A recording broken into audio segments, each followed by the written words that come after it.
Ya Rasulullah salamun alaik ya Rafi'a syani wa daraji. Wa anna sa'ata atiyatun la raiba fiha wa anna Allah yub'atsu man fil qubur. Dan sungguhnya saat kiamat itu pasti tibanya, tiada syak lagi padanya. Dan sesungguhnya Allah akan membangkitkan mereka yang di dalam kubur. Subhanallah, kita semua sebelum itu akan jadi ahli kubur. Ya, kan kita katakan beberapa hari ini sebut tentang akhir zaman, kita bilang rasanya lah macam peringkat era akhir zaman ini. Sekarang dah akhir zaman lah, maknanya peringkat genting, peringkat huru-hara tu. Rasanya dah sangat hampir. Berapa hampir? Selewat-lewatnya 300 tahun. 300 tahun? Ya 300 tahun tu hampir namanya. Selewat-lewatnya dah 300 tahun. Mungkin 30 tahun, mungkin 3 tahun, mungkin 3 bulan akan datang, mungkin 3 minggu, mungkin 3 hari, mungkin 3 jam, mungkin 3 minit. Boleh jadi. Anything can happen anytime. Dengan kehendak Allah Subhanahu Wa Taala.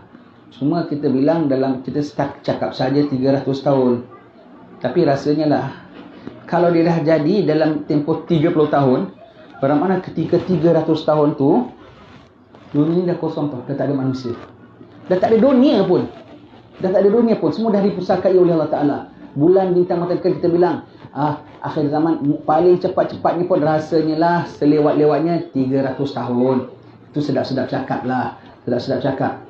Tapi kalau dah dijadikan Allah Ta'ala segala yang dijanjikan tu dalam tempoh 30 tahun saja, bermakna dalam tempoh masa 300 tahun tu, yang kita sebutkan 300 tahun, apabila sampai 300 tahun dulu, 300 tahun yang sudah sampai tahu. Bila 300 tahun sudah, orang sebut hari inilah. Taruhlah 300 tahun sudah, orang sebut 300 tahun akan datang. Dah sampai waktunya. Masih dunia lagi, masih bulan bintang, masih ada pokok pisang, masih ada apa lagi. Tapi kalau sekarang ni kita sebut 300 tahun akan datang, ketika itu tak ada orang yang akan boleh menyaksikan. Dah sampai pun 300, sebab dah sunyi dunianya. Rasanya lah, kalaulah betul kiamat tak sampai 300 tahun, ya, bermakna apabila sampai 300 tahun, dunia dah tak ada pun. Dah tak ada dunia pun, dah tak ada orang boleh menyaksikan. Ingat dulu fulan cakap, tercatat 300 tahun. Tak ada orang boleh menyebutkan lagi, ya. Begitu. Dan di sisi Allah Ta'ala semua cepat belaka, ya. Cepat belaka. Ingat, ya. Semua Allah Ta'ala sebut di sini. Kalau manusia cakap begitu gini, orang bilang ni nakut-nakutkan orang. Kalau orang cakap semua orang bilang ni tak ada cerita lain. Dah memang Tuhan bilang janjilah. Tapi kita janganlah nak benda yang ada Allah Ta'ala rahsiakan bukan untuk kita buat bodoh. Pencuri rahsiakan tak dengan kita. Dia nak datang, dia kasih tahu dulu. Saya akan datang rumah awak hari sekian, pukul sekian. Saya akan kopak pintu sekian. Agar dia kasih tahu ke dia rahsiakan? Dia rahsiakan. Kita tahu tak ada pencuri pun, kita tak tahu. Tapi ada kemungkinan tak? Baru ada kemungkinan dan dia pun merahsiakan kita punya jaga, palang pintu, kunci, mangga, semuanya. Kita sangat jaga-jaga. Sedangkan itu semua benda rahsiakan. Jadi yang ada orang kalau sebut kiamat semua, kiamat tu dirahsiakan oleh Allah, maka kita tak payah nak congak-congak sangat. Kiamat tu dirahsiakan oleh Allah Ta'ala. Apabila datanglah. Maknanya tak kisah. No. Dirahsiakan Allah Ta'ala untuk kita jaga-jaga. Setengahnya dirahsiakan Allah Ta'ala untuk kita cari Lailatul Qadar. Setengahnya dirahsiakan oleh Allah Ta'ala untuk kita jangka bila-bila akan datang ajal maut. Itu lebih cepat pada kiamat. Setengahnya dirahsiakan oleh Allah Ta'ala, namun diberikan tanda-tandanya untuk kita tengok tahapnya itu kiamat. Jadi tak bermakna dirahsiakan oleh Allah Ta'ala, ilmu tu hanya dia ketahui oleh Allah Ta'ala. Jadi kita tak payah kisah langsung kiamat bila. Don't mention anything at all pasal akhir zaman. Tak payah sebut bila akhir zaman. Tak payah worry, tak payah bimbang. Dan bila sampailah.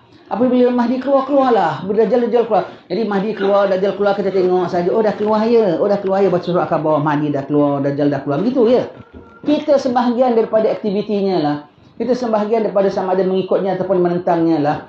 Allah. Jadi setengah yang dirahsiakan oleh Allah Ta'ala bukan untuk kita buat bodoh. Jika dirahsiakan oleh Allah Ta'ala ada langkah-langkahnya. Dirahsiakan Lailatul Qadar untuk kita hidupkan 30 malam. Untuk kita hidupkan 10 malam. Untuk kita hidupkan ganjil punya malam. Ya.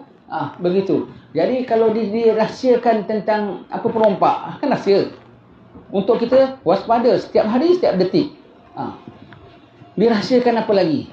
Dirahsiakan ajal maut kita. Untuk kita standby, anytime kena panggil. Dah Tuhan rahsiakan, kau jangan bimbang-bimbang. Bila mati, matilah. Ada.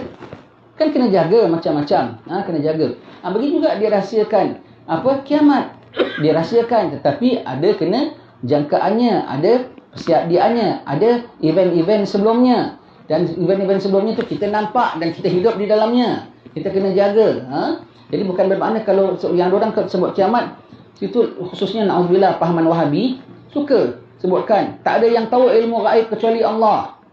Maka jangan telik-telik. Dia bilang kita kalau percaya kiamat tu, sebut-sebut tentang kiamat tu, kiranya menilik future. Allah, biar Nabi sebut tanda kiamat tu, dia kira apa? Dia sebutnya kita bilang telik future, disamakan kita dengan tukang telik. Kalau sebut-sebut akhir zaman perkara. Jadi cuba nak menilik future. Astagfirullahalazim, telik future. Rasulullah yang bilang tandanya sekian, tandanya sekian, tandanya sekian. Dan kau dah nampak tandanya, kau bilang telik lagi, tak payah kau telik. Kau dah mata kau dah nampak. Tak payah ditelik. Depan mata kau dah nampak segala tanda-tandanya. Subhanallah. Cuma bila exact waktunya tu Tuhan saja mengetahui. Ya, baik.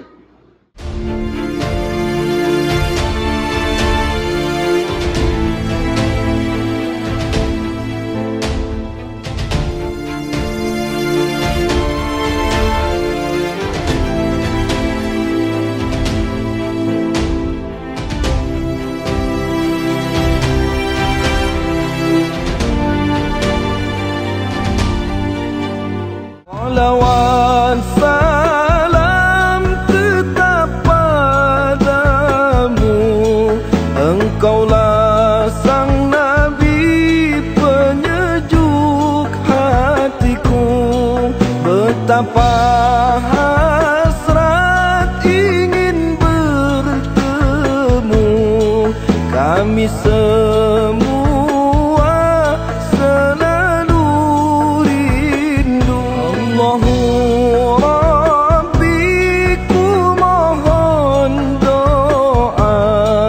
Ampuni salah dan juga dosa, jadikan kami insan yang mulia, hati yang ikhlas serta bertakwa. Kumpulkan kami dan keluarga bersama